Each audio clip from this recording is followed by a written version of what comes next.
哥，真让我好找呢，没想到您在这么重要的日子里还能睡在这种地方。哇哦，是三条离将，我这是在做梦吗？您在说什么胡话呢？虽然只是形式上，但我们好歹也是兄妹啊，灯色哥。什么兄妹？男主一惊，连忙起身来到镜子前，看着自己这张可恨的脸，立刻就握紧了拳头，然后一拳砸了上去。在妹妹的一脸震惊中，感受到强烈痛楚的他，终于也意识到了一点，那就是他变成了三条灯色。是某款百合游戏中他最痛恨的一个角色。有那么一款游戏，简称 ESCO， 虽然知名度不算高，但是却深受百合玩家们的喜爱。游戏以凤娘魔法学院为舞台，玩法就是操控主人公去攻略各种女主角，其内容丰富融合了各种模拟经营、探索等战斗元素，无论是画风、剧情都非常的精美。这对于热爱百合的男主来说，简直就是集大成的神作。但唯一美中不足的就是这款游戏中有那么一个夹杂在百合之中的男人，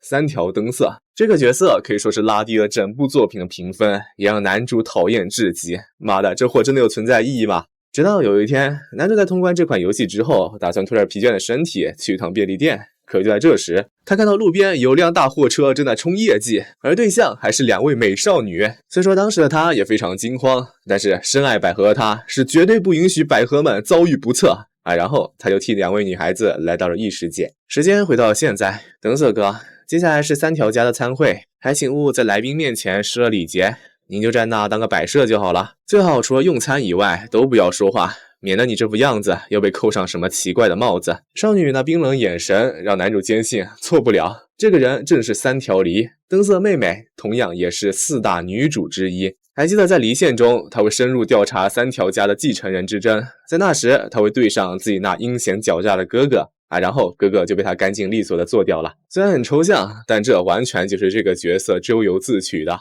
可事到如今，男主自己变成了这个灯色，他想该不会这个设定也会延续到他的身上吧。到了会场，两人下车，男主走在后面思考着对策。因为自己是中途穿越过来的，所以很有可能本体已经做过什么不好的事情了。再加上妹妹看他的眼神中没有丝毫的好感，他想今后还是尽量不做出什么坏他心情的事情吧。就在这时，少女却突然递来了手帕，表示麻烦请打起精神来，虽说只是摆设，但还请不要丢了三条家的颜面。这一举动不禁让男主感叹，小梨酱好温柔啊，脸蛋也这么好看。你刚才说什么？不，没什么。作为回礼，男主从兜里拿出了创口贴，然后贴在了少女的手上。小梨有些不解，这是？对此，男主则是表示，你手受伤了吧？刚才拿表的时候我都看到了，都红了。是这样没错，可为什么？只见男主的回答是，这不是理所当然的吧？你那玉手得为了你将来的那位女性好好呵护才行啊。听到这，少女懵了，你小子开什么玩笑，居然让黎大人用这么垃圾的玩意儿对不起大人，我们立刻就帮你处理。然而少女却拒绝了随从的要求，她表示不了，我就收下了。没想到灯色哥竟然也会开玩笑，属实难得，就把这个创口贴留作纪念吧。嘿，这可不是开玩笑，交税和保护百合这可是日本国民的义务好吗？大人果然是给他叫个脑科医生比较好吧，没必要，叫了也是浪费时间，走吧。来到宴会场所，男主终于受不了了，眼前这个场景对于他来说简直就像是天国一般，只有女性在相伴相随，而男性呢虽然有，但是描写的却十分的敷衍，就跟路边石子没有什么两样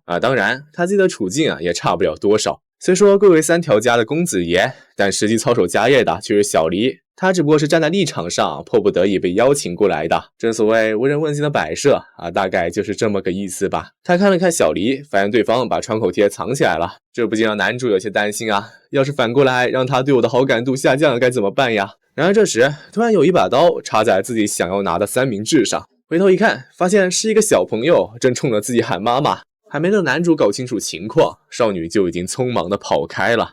就在这时，男主突然听到身后有人叫他，转身一看，正是叔母大人。此人正是三条家中最大的长老以及支配者。等色，你从明年开始就给我去凤娘魔法学院就读。没想到入学的 flag 居然来得这么快。男主象征性地问了问，为什么要我去呢？对此，叔母的回答则是，这会儿可不是你游手好闲的时候了，你看看周围。男主环顾四周，发现空气里弥漫着杀气，很显然全部都是指向自己的。而这其中也同样包括了刚才那个拿刀捅自己的小女孩。妈妈，人家失手了呢，没事，下次注意就好。因为穿越过来之前，灯色就已经仗着三条家的名义，用各种下三滥的手段向分家要钱了。所以像你这种人渣，什么时候被杀掉都不奇怪呢。于是乎，就是凤娘魔法学院了。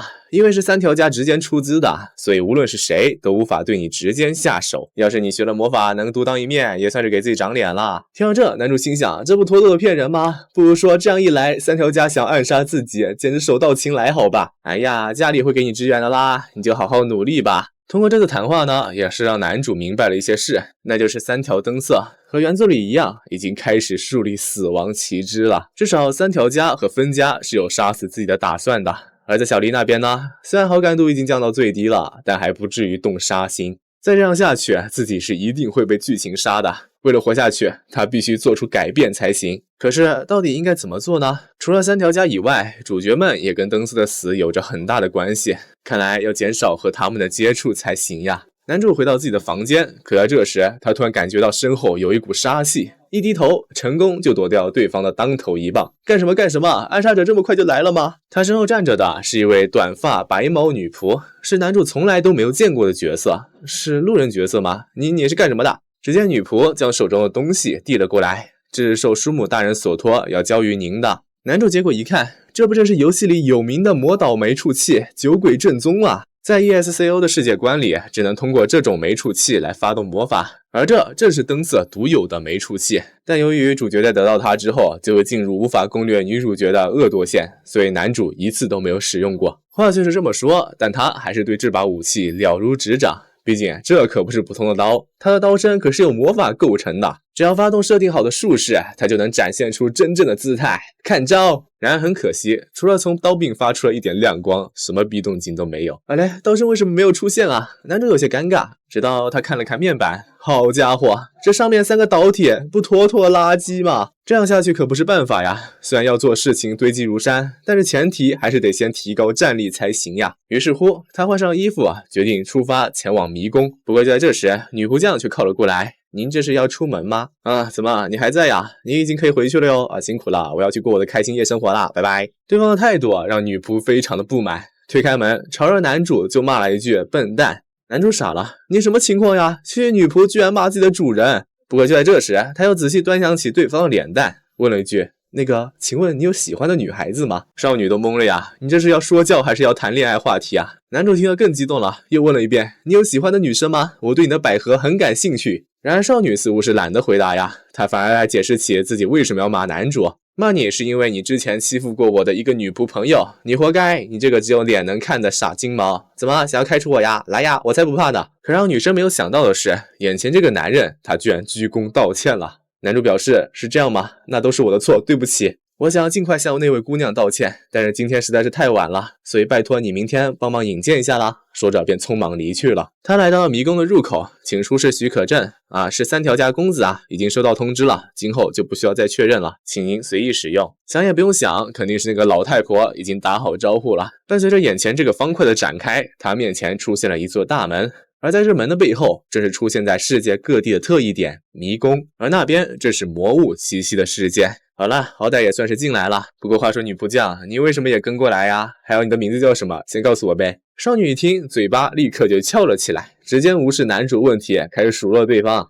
灯色大人你才是，来这种迷宫想要干啥呀？这儿您能受得住吗？哄骗普通女生还不够，还想要在这里忽悠魔物？这小表情真的非常可爱呀。男主听了只好和他解释一番。总而言之，就是自己之后要去凤娘魔法学院就读，而他手上这把刀呢，又缺少魔物掉落的导体，为了能让他正常使用，顺便再刷点经验值，于是就来迷宫啦。可是灯色大人，只有魔法才能对魔物生效，没有没触器的话是不能狩猎魔物的，而且导体的话用分数买不就好了吗？对此男主表示那是行不通的，因为我的分数是他妈的0啊！我靠 ！ESCO 是根据平时的举止和对社会的贡献进行计算分数的。同样，根据分数的高低，在排行榜上的排序也会影响在社会上的各种待遇。怎么可能是0啊？这不是还有个加分项吗？而女仆约定好为欺负人一事向当事人道歉，加30分。然而他往下滑了滑，因为输掉赌博向女仆撒气扣160分，从分家借过来的钱全部用于赌博扣120分，旷课和狐朋狗友不拉不拉不拉扣280分。所以怎么说呢？他现在是1分都没有，更别说买什么导体了，连日用品都买不到。于是乎打魔物就用这个法棒拥有魔法伤害的加护，在便利店用现金买的啊，原来还要卖这种东西的嘛？算了，根据灯色大人平时的言行举止，就算1分也没有，也没有什么好惊讶的。对此，男主也表示赞同啊。他心想，灯色这货能没有负债，光是这一点就让他谢天谢地了。但正是因为如此，女仆将才会感觉到不对劲。因为据他所知，灯色这个混蛋是绝对不会有锻炼的想法，也绝对不会在别人面前低头的。这不禁让少女感到有些疑惑。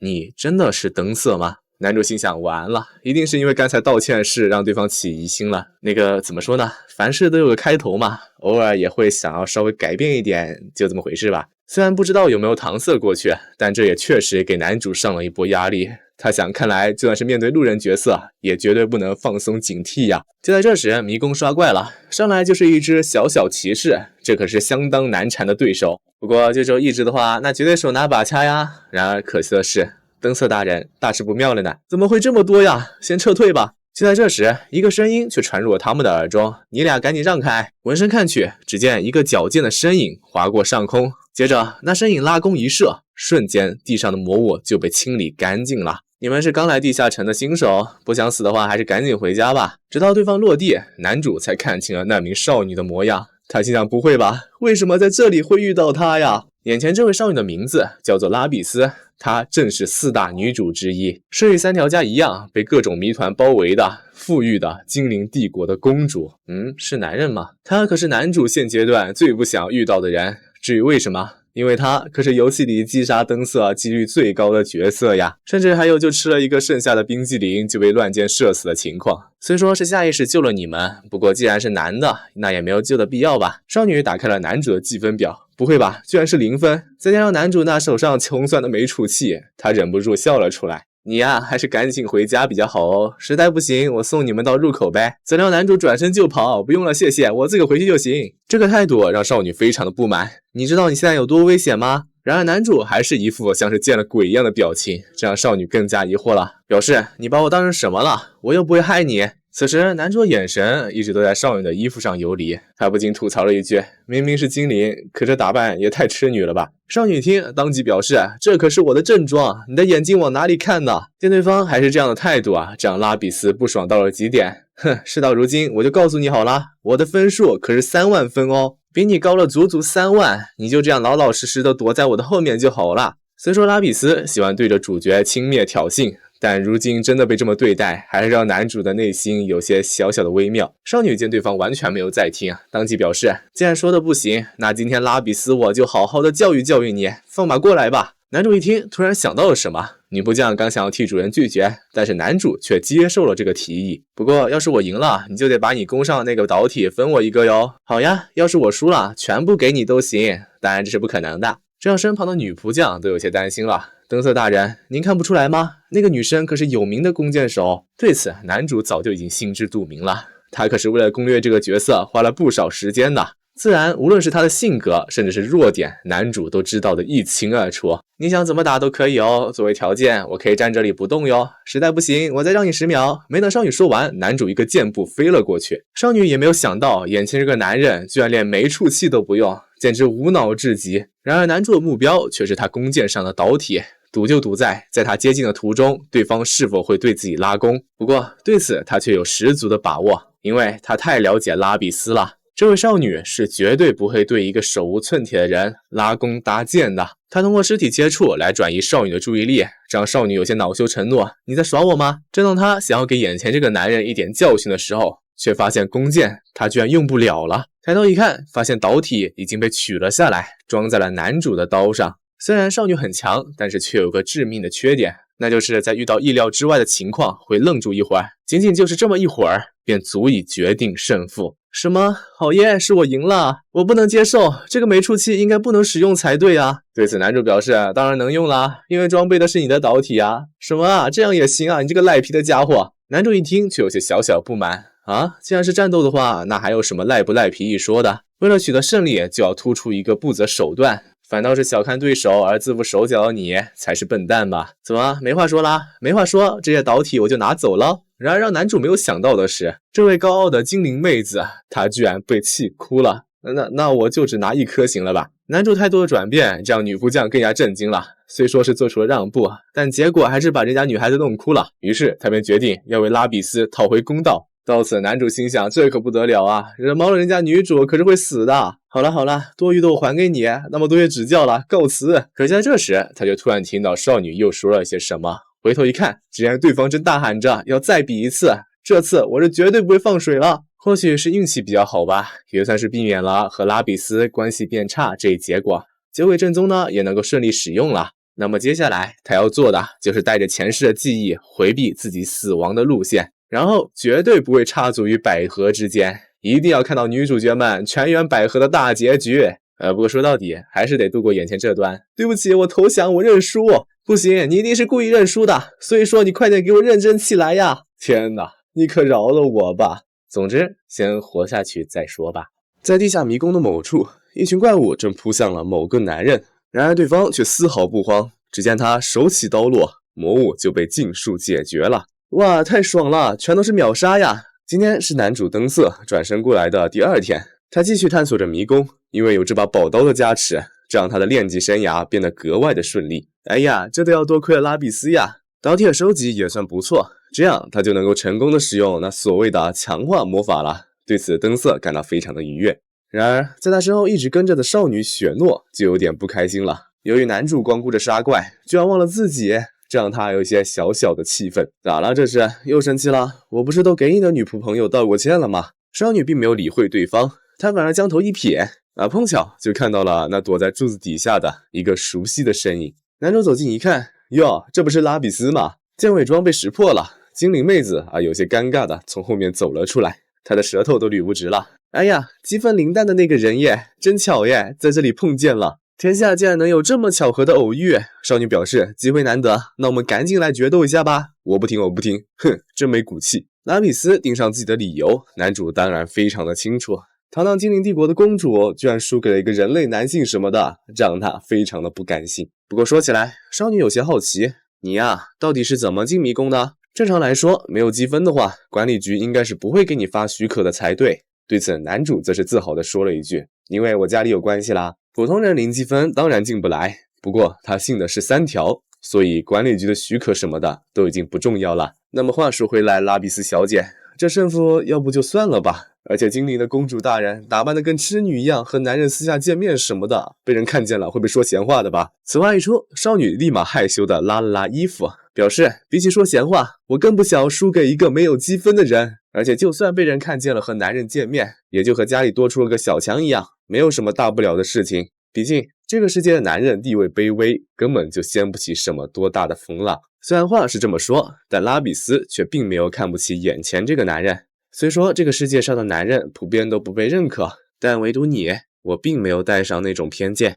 是吗？那在下真是三生有幸啊！精灵帝国的公主居然这么相中我这种下等人。没等男主说完，少女就已经从身后拿出了弓箭。她表示好啦，不管你再怎么耍滑头，我也是不会让你逃掉这场比试的哟。既然事情都已经到这个地步了，男主也没有任何的办法。事到如今，能让少女放过自己的唯一办法，他想也就只有让她狠狠地揍一顿消消气了吧。然而拉比斯这边呢，他其实也对欺负弱者并没有什么兴趣，只是关于昨天男主战斗的身姿，不知为何格外的吸引着他的目光。可就在这时，少女的身后突然出现了一把剑，男主见状便连忙拔刀冲了上去，这让少女吓了一跳，她以为这又是和上次一样的奇袭，可没想到男主大喊了一声快趴下，这让少女完全愣住了。只见男主上前一把就抱住了对方，成功闪掉了这一击。两人回头一看，这正是稀有遭遇，简单来说就是一种特殊事件，会出现难易度跨阶级的魔物。看样子对方的数值很显然高得离谱，再加上怀里这位连腿都吓软了却还在逞强的精灵，男主想着眼下当务之急还是得先跑路才行。他让女仆赶紧往出口跑，而自己则是通过导体发动强化魔法，准备快速逃离现场。只见男主一身强化投影成功闪过了魔物的砸击，这让拉比斯非常的震惊，真的假的？你居然会强化投影？通过导体的组合排列而展开术式，这便是 ESCO 的魔法。眼看他们就要成功跑到出口了，可这时魔物却将手中的盾牌一扔，瞬间墙壁就被击毁，出口也因此被堵住了。这也不得不让他们停下来，重新思考眼前这个大麻烦。如果男主再逃下去，他的魔力用不了多久就会耗尽，而且能传送出去的次元门到现在都还没有找到，所以眼下他们唯一的选择就是打倒眼前这个怪物。为了让少女放松一点，男主表示，拉比斯，机会难得，我们就以此来比试吧。这让少女非常的惊讶，你疯了吗？那种东西怎么可能打得过呀？少女不愿意，于是男主便稍微刺激了一下她。喂，搞什么呀，拉比斯？堂堂3万积分的精灵公主，原来只是嘴上功夫厉害吗？此话一说，少女便很顺利的被他给激将到了。虽然拉比斯已经恢复了斗志，但是他的腿仍然没有恢复到能跑步的地步。于是男主表示，那么就我来成为你的双腿吧。这句话让少女有些疑惑，可是这样我们不就没法分出胜负了吗？对此，男主则是淡淡的说了句，那就得看你怎么看待这个结果咯。积分为零的我可不知道什么比试的规则，但是我可不愿意让你死在这里啊！毕竟他理想的百合园，你们所有人都缺一不可。听到这，少女傲娇的哼了一声，说了句什么嘛？很显然，他已经完全误解了男主的意思。只见男主将拉比斯背在了身上，瞬间强化魔法发动。由于怪物的盔甲非常的坚硬，于是他们便决定透过盔甲的缝隙将箭射进去。可结果就是有效果，但不多。于是男主就有了一个大胆的想法，只见他一把就抓住身后的少女往天上扔去，而自己则是用剑劈开了魔物的头盔，露出了里面的本体。紧接着拉比斯从天而降的一剑成功将其贯穿。就这样，他们打败了稀有魔物。事后拉比斯开心的从天上掉了下来，抱着男主转了一圈，表示太好了，我们居然赢了，你真的是0积分吗？男主没有说话，他倒在了地上。由于魔力耗尽，他现在难受的要吐了，所以比试的结果也一目了然了。这次是拉比斯你赢了。女仆将将男主拉了起来，他也松了一口气。他表示多亏了拉比斯，他也省去了去上报主人的死这种麻烦的事情。这让精灵少女有些不理解，为什么你认为我能赢？她的疑惑还并不止这些，包括最后的那一波，你凭什么相信我一定能射中？要是自己一不小心失误的话，那后果将会不堪设想呀。男主一听，默默地笑了。为什么相信你？这还用问吗？你可是这个世界的女主角，我不信你信谁呀？他虽然很想要这么说，但很显然这样是不行的。他表示，你可是行走3万积分耶，我当然信你啦。总之你现在状态还说得过去吧，帮我去把下层的 BOSS 解决了呗，我缓一会儿再过去。临走前，少女问了问男主的名字，对此男主则是微微一笑，当即表示，我的名字叫山田太郎，请多关照啦。听到这，少女不知为何突然笑了出来。她说着，山田太郎吗？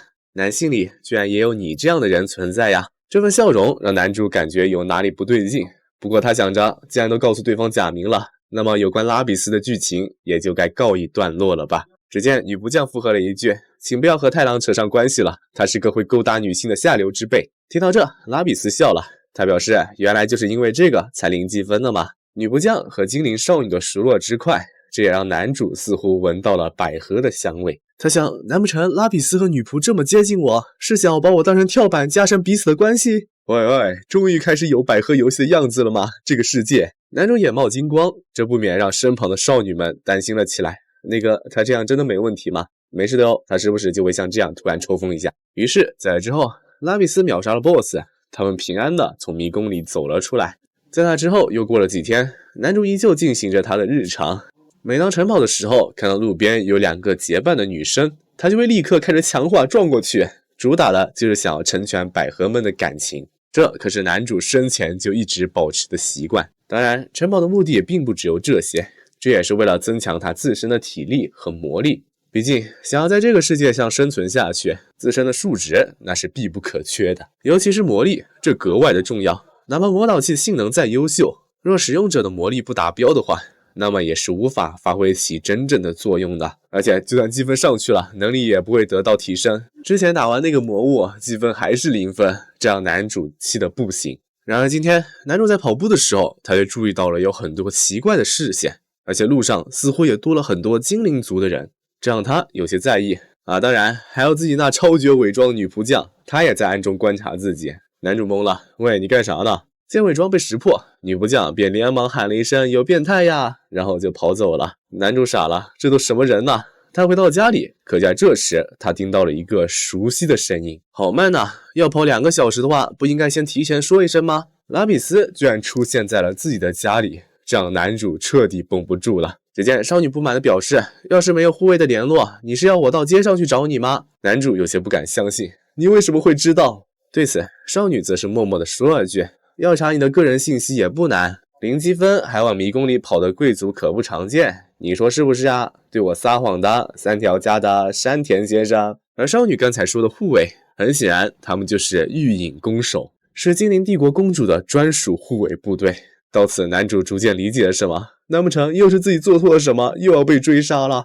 虽然拉比斯并不清楚男主到底在想什么东西，不过事情也并不是他想象的那样的。他这次前来其实是有一件私事。男主问什么事呢？然而少女并没有回答，他反而问对方，你的房间在哪里呀？2楼走廊尽头拐角那间。这样吧，我也挺喜欢拐角的呢，不过这次住隔壁也行啦。男主很奇怪，所以你到底是来干啥的？百合女神不能进男生的家里，这点常识都不知道吗？听到这，少女则是默默地说了一句，从今天开始我就要在这里住下来了。此话一出，男主懵了啊！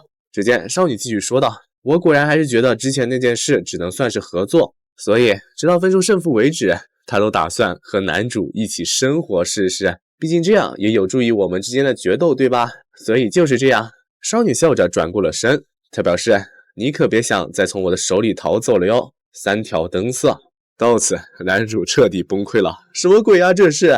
然而事情还并没有就这样结束。在另一边，能让那个拉比斯承认自己的败北，而且此人居然还是一个男性，这让某个自称最强的女人提起了兴趣，或许另一场风波马上就要开始了。为了救下路边的百合，我被冲业绩的大货车送去了名为 ESCO 的百合游戏世界。这个世界的男性卑微，女孩子只喜欢女孩子，但我却不巧转生成了插足于百合之间的男性角色，3条灯色。这对于男主这个百合厨来说简直就是大忌。为了看到全员百合大结局，他立志要改变原主罪恶的行径，绝对不会插足于百合之间但是由于自己良好的品性，他又无意间刷播女仆雪诺和精灵公主拉比斯的好感，这导致拉比斯他不请自来，打算和男主住在一起。种种连锁反应的发生，情节似乎也被迫往摆破的方向发展了。这里就是山田君的家吗？人类家还挺小的呢。总之就是这样，御影弓手全员总计12人，就麻烦你了。如你所见，行李还蛮多的，所以灯色，快点过来搬东西。由于拉比斯都已经决定要搬过来了，那么他的直属护卫部队也自然要住进男主的大豪宅里。虽说这个房子是注定要被继承人妹妹小黎收走的，他一个人住这么大的房子，也总感到非常的空虚。毕竟女仆匠也不住在这里，他住的是隔壁的员工宿舍。行李来喽，快闪开，躲不开的家伙就创你去异世界了。2位精灵少女开着车，就这么把行李运了进来。看着拿着行李忙前忙后的少女们，男主是怎么也没料到，自己居然会和这么多精灵美少女同居在一起啊！我想住1楼的角落，我也想住。哇，好多画呀，反正都是些名画，拿来充当体面的吧。不过话说这幅画，总感觉画风有点……少女们在男主的房子里到处参观，而男主这个做主人的，反而还成了他们搬行李的苦力。虽说他并不介意，但是说到护卫，他想在拉比斯身边应该还有一个更危险的人才对呀，怎么到现在还没有看到他呢？然而这时浴室里又传来了声音，灯色先生，洗发露用完了，还有吗？对此男主则是光速拿了批新的，拉开门直接就递了过去，然后就头也不回的离开了，这让其中一名妹子非常震惊，居然就这么正常的走了。调查不是说他是一个十分好色的男人吗？好像也没有传闻中那么坏吧。那孩子也放他进来了，可能是我们误会了吧。刚送完洗发露，可这时拉比斯又叫住了他，喂，灯色，忙完了吗？来陪我一下呗。少女想要知道这个家的家规，有什么是能做的，什么是不能做的，毕竟以后也要一起相处了。她希望他们能和灯色和睦的生活。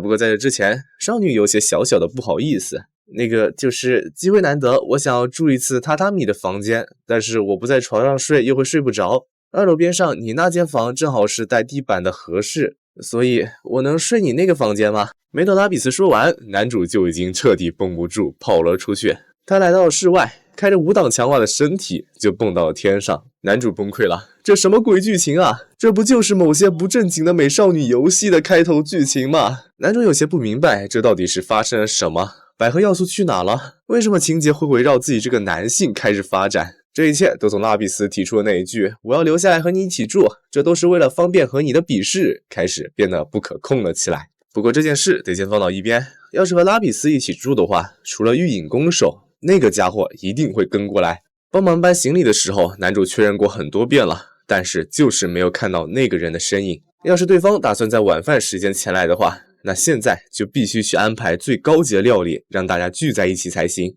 毕竟想要和那个人建立友好关系，让公主作为中间人，这是必要条件。自己必须立刻马上回去和公主会合才行。公主大人，你要去哪？我去找灯色，那家伙突然就不见了。总而言之，绝对不能在没有拉比斯的情况下和那个战狂相遇。然而他刚这么想完，耳边就传来了一个声音：你就是打倒了拉比斯的强者吗？哪怕能力值很低，没有积分，但依然让那个不服输的孩子认可了你。3条灯色，你真是个有趣的男人。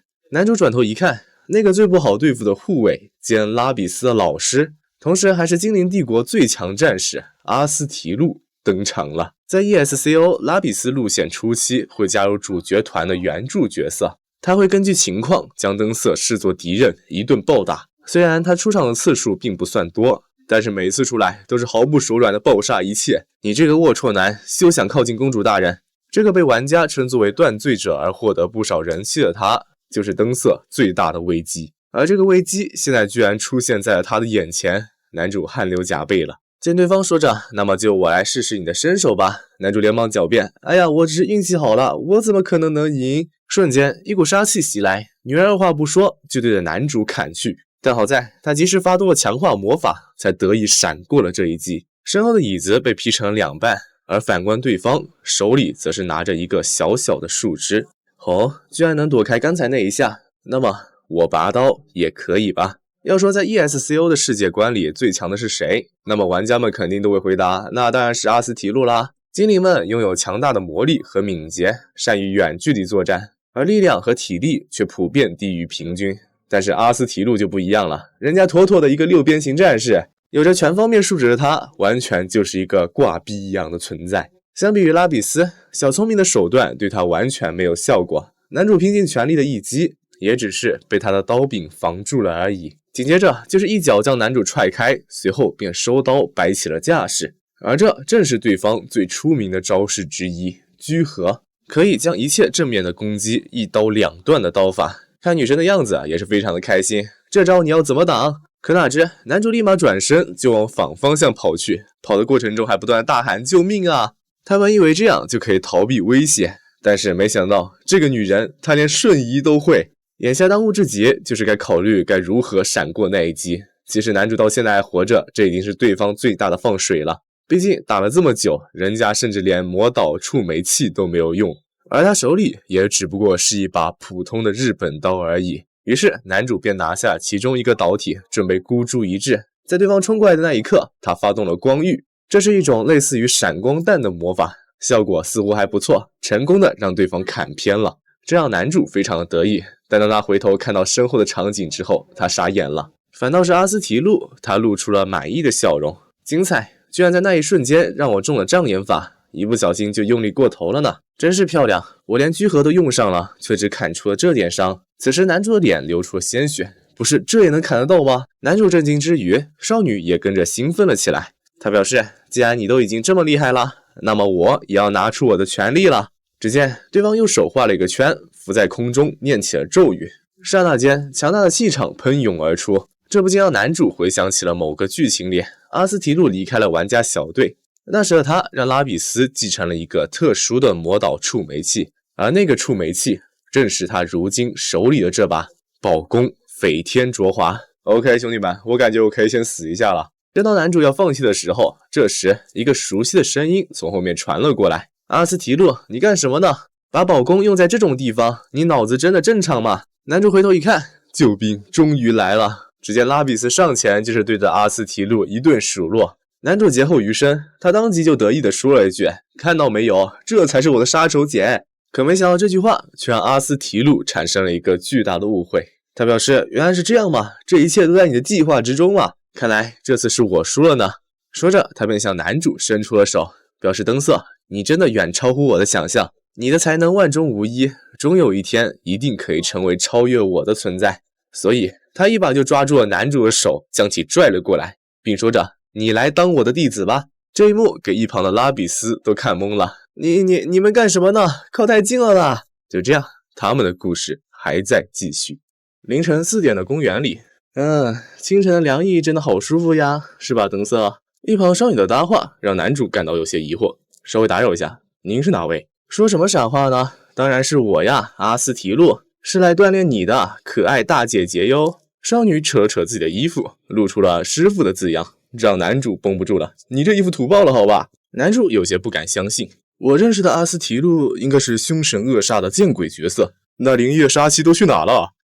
拉比斯也说过类似的话呢。不过依我看，在师徒关系上用那种死板的敬语非我所愿，我希望说话能够随意一点，不用那么正式。先前的阿斯提路小姐也是敬语吧，所以师傅。少女再次拍了拍胸前的那2个字，请称呼我为师傅。阿斯提路异常的行为让男主有些汗流浃背了，称呼你为师傅还不带敬语，这种下层的事情我可不想干啊。万一有一天自己说的话让对方感到不快的话，他甚至都能预见自己被一刀两断的结局，能留个全尸都算好喽。所以这不对吧？怎么能对阿斯提路小姐如此不敬？还没等男主说完，只见少女大喊了一句，叫我师傅，快点给我叫。见对方无动于衷，他更是气得将头撇到了一边，哼，你再不叫我就不理你了。对方的这副样子让男主彻底震惊了，这怎么可能？你不是阿斯提路吗？那个警戒心超强超级敌视灯色的阿斯提路呀，你居然还会赌气。话说你都已经420岁了，换算成人类的年龄都已经21岁了，你是觉得这样你很可爱吗？你丫的确实可爱，那你别缠着我呀，去对那些女孩子卖可爱不行吗？想到这个男主气得不打一处，你看一个臭男人插足于你和公主大人之间，你不应该把他干掉吗？可是你现在居然还收我为徒弟，这不太对吧，阿斯提路小姐？少女没有说话，她只是将手伸到了耳边，示意男主说出那2个字。被逼无奈，她只好说了一句是师傅，这可给对方开心坏了，当即就飞了过来。来了，师傅来了哟，有病吧你？玩笑到此结束，准备开始吧，我的爱徒。少女说完便拔出了刀，露出了杀气。那么我们先来做一个热身运动吧。停，热身你也要用无名墓碑？男主的话让少女感到有些惊讶，居然知晓此刀之名，拉比斯告诉你的？差不多吧。那么你也该知道，无名墓碑并非魔导出煤气吧？它无法发动魔法，所以非常的安全。那我用这把刀做热身也很正常吧？你要不听听你在说些什么？由于男主实在是不愿意，于是2人就改用成了木刀，这让师傅有些不情愿。这是神殿光都练习用的木剑，今天就用它，不过仅限这次哦，仅限这次，听到了吗？只有真刀真枪的锻炼，效果才更好。我看你只是想会真剑而已吧。于是2人就开始了热身练习。少女的剑技，男主根本就挡不住。如果是换作真剑的话，自己现在已经被切成丝了。在游戏里，阿斯提路只是短期入队，然而哪怕时间不够长，以他那作弊一般的能力值和装备，也足以轻松秒杀高级怪物。所以能在游戏刚开不久前就强行带队练级，可眼前这个师傅没法期待他像游戏里一样带我呀。虽然他自己也不是很清楚，但随着不断的挨打，他也已经能够慢慢的看清对方的剑了。这次更是挡下了一击，感觉还不错。可随即下一秒，他就被连人带剑的劈倒在了地上。喂，一般来说挡下来就该停手了吧？因为是木刀，所以就掉以轻心了。就算格挡成功，也不意味着攻击已经结束了。师傅语重心长，骨断肉斩，胜乃成焉，这可是阿斯提路流的心得哟。好了，站起来摆好架势，继续战斗。那个，我可以休息一下吗？不行哦。就这样，经历了几个小时的训练，男主已经精疲力尽地躺在了地上。明明自己的基础体力值都点满了，可奈何还是比不过这个暴力女。阿斯提路将饮料递到男主脸边，休息的过程中就来讲学吧。能在锻炼中坚持到底，你的这份意志真的很棒哦。师傅的举动让男主改变了态度。师傅好棒，我不该说你是暴力女的。然而在下一秒，休息好后接着练哦。你丫的自己练吧，暴力女。不过话说灯色，少女有些好奇，你决定好要锻炼什么属性了吗？这款游戏中有区别于基础能力值的属性能力值，这也是必须养成的。导体有6属性，通过选择导体装载进相应的插槽，通过魔力来提升能力值。我的话大概会选水属性吧，和其他的属性相结合，能产生相乘的效果。作为副属性来说正好。对此，师傅则是表示，我觉得灯色你选择光属性会更好一点哦，因为你看，这不仅和剑的相性更好，还能与你自身的技能相结合，发动光速移动呢。然而男主却当即拒绝了，理由呢，是因为这样就与原作里的灯色一样了。虽然光属性确实很适配，但他可不想和那个插足于百合之间的人渣有一样的选择。是吗？灯色你总是会考虑很多呢。师傅伸手摸了摸男主的头，这让他有些无奈。那个要摸头的话，我推荐你去摸拉比斯哟，这才是我想看到的。等男主回到家，已经是上午9点了。经历了5个小时的练习，他准备去练习场借用一下那里的浴室。这里的淋浴间有整整1排之多，就自己一个人用的话，男主感觉怪浪费的。他这么想着，便拉开了其中一间的帘子，碰巧就对上了正在洗澡的拉比斯。少女见状，当即红了脸，大叫了出来。看到这一幕的男主，此时他已经人麻了。我懂的，这毕竟是色游戏嘛。但是在这里触发了幸运色狼事件的话，不出所料，男主的头上出现了一个黑影，一脚就给他踹翻在地。还没等他反应过来，匕首就已经嵌进了他的肉里。但好在拉比斯及时出声制止，快从灯色身上下来，木亚，我没有受伤，这才保住了男主的性命。他定睛一看，没错，眼前这个人正是使用暗器影之手的暗杀者木亚。少女收起了刀，但这时护卫们也闻声赶了过来。公主大人，您没事吧？您这副样子，这让拉比斯有些尴尬。眼前的这一幕让护卫们纷纷都投来了鄙夷的目光。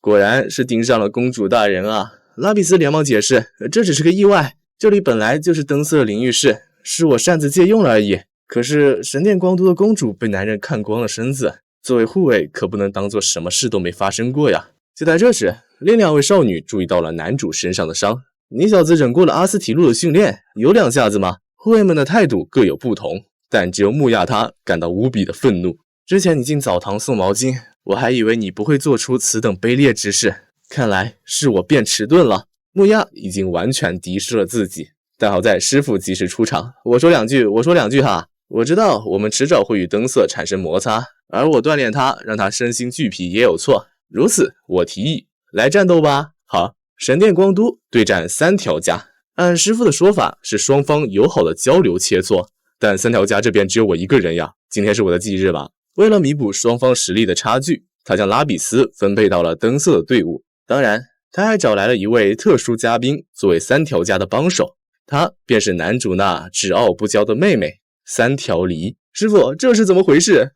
刚才买钓鱼烧的时候顺手捡回来的，这可不是随口说说就能捡回来的人物呀。拉比斯有些好奇，灯色，你认识她？她是我的妹妹3条梨，是3条家下一任的家主。妹妹开口了，根据从本家传出来的情报，听说你不是个正经人，作风玩世不恭，非亲眼所见，我本不愿意相信，可没想到你真的把精灵们都带到了家里。妹妹一脸嫌弃地看向了男主，灯色啊，你是打算广纳女妾，然后造个后宫吗？这句话让身旁的护卫有些不满。瞧你这话说的，且不提我们，就连公主大人在你嘴里也只配算个妾。对方的话让妹妹停笑了。精灵就是精灵，我只是实话实说罢了。区区来自异界的外人，还厚颜无耻地踏入我3条家，回去好好学学什么是规矩吧。哈！眼看气氛开始剑拔弩张，男主及时出手。好了，都到此为止。离摆3条家的架子倒是无所谓，但是话还是要敞开了说吧。哼，高高在上的装个善人，明明你也和那些3条家的人没有什么区别。妹妹这么想着，便主动给了个台阶。是我言过了，确实如灯色所言。少女表示，她这次前来的目的只是想亲自确认一下那些流言，3条家的问题儿童是否真的带了些女人进了家里。男主表示，这件小事也要下任家主亲自来确认吗？有这副闲心，不如考虑明天吃什么怎么样？少女沉默了，女仆刚想说些什么，对此妹妹表示，就此打住，雪诺，一介庸人还想要插足于3条家的事吗？于是少女便没有再说话。游戏初期的梨一直都是这副样子，不会敞开自己的内心，用尖利的语言包裹着自己。据他所知，妹妹是绝对不会没什么事情就特意前来这里的，而且这样的剧情也根本就不存在。他想，就算自己是他哥哥，他也不想要女主角和一个男人待在一起。他很希望能够赶紧让对方回去，可是他总感觉会出什么事，不能就这么放任不管。于是男主当即表示，离，今晚你就住下来吧。什么？你的目的应该不只是确认谣言吧？正好现在气氛很僵，留下来住一晚，说不定能和精灵们缓和关系呢。男主的这句话给妹妹听笑了，她彻底误解了男主的意思。是这样啊，有了精灵们也不满足，还想要把远亲的我也搞到手吗？这句话给周围的人都听傻了，男主更是无语了，我压根就没这打算。话说你这样真的不害臊吗？可哪知少女话锋一转，我倒是觉得你总有一天会有这样的打算。其表情更是嫌弃到了极点，这副比原作里更讨厌自己的样子，让男主不禁有些害怕起来。剑拔弩张的氛围正合适呢。阿斯提洛的态度让男主彻底绷不住了。别拱火了呀，师傅，托你的福，三条家和神殿光都怕不是要掀起战争了。哎呀，是你想多了啦。师傅表示，这种程度也就是豆腐脑喜欢吃甜的还是咸的之类的争吵罢了。这是什么鬼比喻？顺便一提，我喜欢吃甜的哟，晚上给我搞个咸的吧，山田君。要是不吃咸的话，晚上就要开战喽。你就这么喜欢咸的豆腐脑吗？那么青扇比赛准备开始，一局定胜负，御影攻守只要输一次就算败北。考虑到实力的差距，三条家这边允许拉比斯加入二位，以2对1的形式比试。而作为胜利一方的特权，神殿光都获胜的话，就有权决定今晚豆腐脑的口味。好烂呀，这奖励。寄人篱下能对饭菜提意见已经很好了。顺便一提，我喜欢甜的。若是三条家获胜的话，就不再追究偷窥事件，不再对灯色抱有敌意。话说，我还没有辩护就要被判刑了吗？正常啦，那玩意就是这样的，我也遭中过好多次了。拉比斯回想起他被师傅锻炼的种种经历，那种魔鬼式训练给他造成了十足的心理阴影。小黎表示，我可没有时间陪你们玩朋友游戏。然而就在这时，一把木质匕首飞了过来，被少女立马接住。远处的精灵略带着不屑，表示，瞧你这话说的，是想要逃吗？这立刻就惹怒了妹妹。伴随着他的一句，我会让你体验什么叫做真正的想逃。第一组对战，西对阵黎，就此开始了。不过由于拉比斯打算先上场，于是局势就变成了2对1。对方表示，抱歉喽二位，在这个世界上我最不擅长的就是放水，尤其是面对天真家伙的时候。我也一样。随着师傅的一句比赛开始，妹妹率先出击，一枪捅了上去。如此强而有力的一击，被西用匕首轻松化解，看得师傅那叫一个激动呀。很好，青扇比赛就该全力以赴。西一个箭步上前，妹妹向下劈斩，被其跳起闪过。那么上方我就收下了。少女从上而下的一招被妹妹挡下，随后她5枪甩开了对方，见其露了个破绽，她想要乘胜追击，但却被西一脚踹开了武器，露出破绽了吧？精灵高高跃起，想要一脚终结比赛，但没想到对方却闪过了这一招，仅仅只是擦到了一下而已。眼看对方要再次发起攻势，拉比斯及时出现，打断了对方的节奏。随后小黎连忙拉开距离，调整状态。虽然刚才快速后退压低了身形，才勉强避免了锁骨受伤，但擦到的那一下却也造成了不小的伤害，这让妹妹不禁感叹，御影攻手果然不是等闲之辈。她注意到男主似乎在思考着些什么，她问了一句，有什么事吗？没啊，我只是在想能不能赢，你觉得呢？对此少女则是有些无奈，可能赢不了吧，但现在的他们并非万全状态，御影攻手们得意的弓箭被封印了，已经算是很大的让步了。而且我方还有拉比斯在，若是能够活用这一点优势，兴许能够抓住胜算。不过拉比斯这边呢，他似乎是被对方拿捏了，实战经验不足的公主很快就被对方按在了地上，这也让西松懈了不少。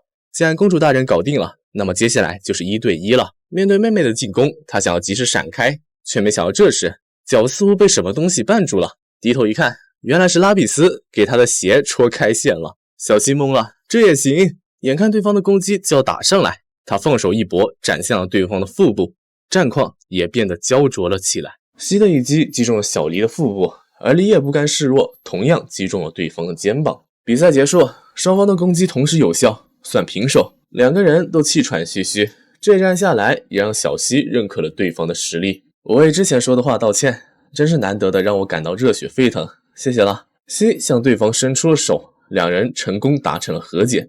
虽然和解归和解，但却意外的不服输就是了。拉比斯欣慰地看着这一幕。就在这时，男主叫住他：“嘿，拉比斯，没事吧？你刚脸朝下摔在地上了，该不会摔变形了吧？”“哈，我都这样了，你还嘲笑我，灯色大笨蛋！”玩笑归玩笑，男主还是十分感谢对方帮了小黎一把。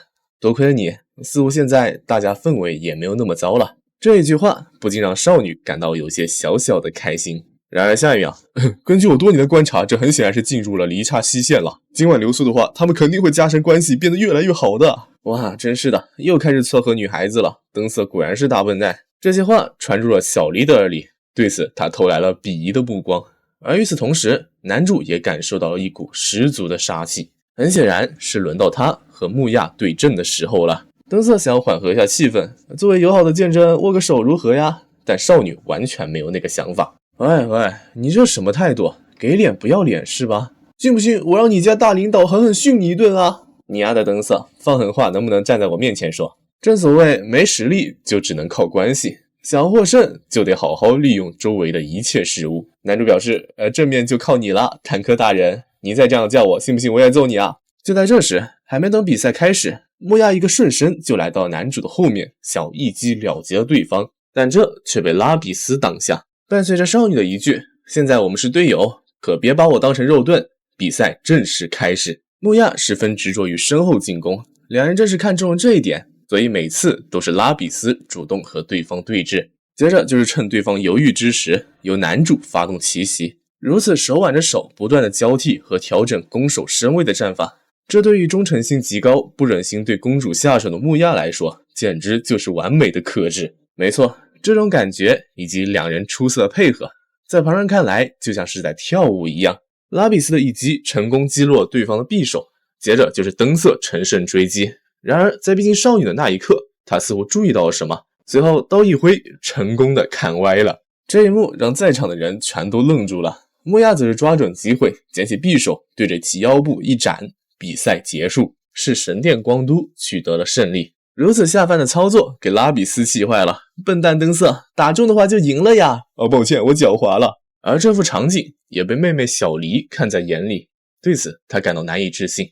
为什么？既然输了比赛，那么就到了惩罚时间。男主按少女们的需求准备了咖喱和炖菜，味道不错呀，山田君，能合你的胃口比什么都好。话虽然是这么说，但他其实也只是用了超市里买来的咖喱块而已。拜托了一下女仆们，就借到了厨房，对方还贴心的帮他准备了餐桌。明明刚转身时，女仆们是那么的讨厌自己。在那次大会之后，灯斯大人向女仆们道歉了，因此在下人之间，他的风评也上升了不少，大概从差评如潮变成褒贬不一了。妹妹这么听着，便抛下了一句随他去吧，便转身离开了。男主注意到这一幕，这让他感到有些欣喜。